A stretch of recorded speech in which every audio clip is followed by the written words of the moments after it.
দেখো আমি 49 নম্বর অঙ্কটা করবো। বলছে 300 লিটার একটি মিশ্রণে যেখানে দুধ ও জলের অনুপাত 7:3 আছে, আর টোটাল মিশ্রণটা কত বলেছে 300, তাহলে দুধ কত আছে এটা টোটাল, তাহলে মিল্ক কত আছে বের করবো।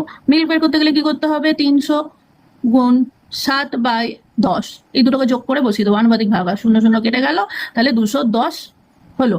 আর কি বলেছে, ওয়াটার, ওয়াটার কত বলেছে বের করবো, ওয়াটার বের করবো, তাহলে 210 যদি ওয়াটার হয়ে যায় তাহলে 90 হচ্ছে, এই মিল্ক হয়ে যায় 210, তাহলে ওয়াটার 90। এবার বলেছে সেটিতে কত লিটার জল মেশালে মিশ্রণে জলের পরিমাণ 40% হবে। মানে দেখো এতক্ষণ আমি কি করছিলাম, দুধ যেমন আছে থাক, জলের সাথে মানে জল মেশাতে বলছে, তাহলে 90 সাথে আমি এক্স মেশালাম। এবার তখন জলের পরিমাণ কত হয়ে যাচ্ছে 40, তাহলে দুধের পরিমাণ কত 60। তো এবার কাটাকুটি করো, এটা দিয়ে এটাকে কাটো, এটাকে দিয়ে এটা কাটো, 2 দিয়ে এটাকে কোনাকুনি গুণ করে দাও, 0 2 420, আর এটাকে করো 270 প্লাস 3x। 270 এদিকে এলে কি হয়ে যাবে, মাইনাস হয়ে যাবে, তাই তো।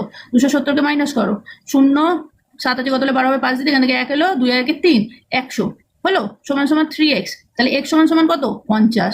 তাহলে কত কত জল মেশাতে হবে না 50। অপশন নাম্বার এ হচ্ছে এর আনসার।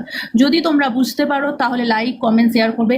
আমার ফেসবুক পেজের নাম study WBPSC preparation with Joyita, আমার ইনস্টাগ্রাম পেজের নামও তাই, এবং আমার ইউটিউবের পেজের নামও তাই। এগুলো সবই আমি আমার পেজে পোস্ট করছি। যদি তোমাদের মনে হয় ভালো লাগছে তাহলে please like comment and share করবে। Thank you.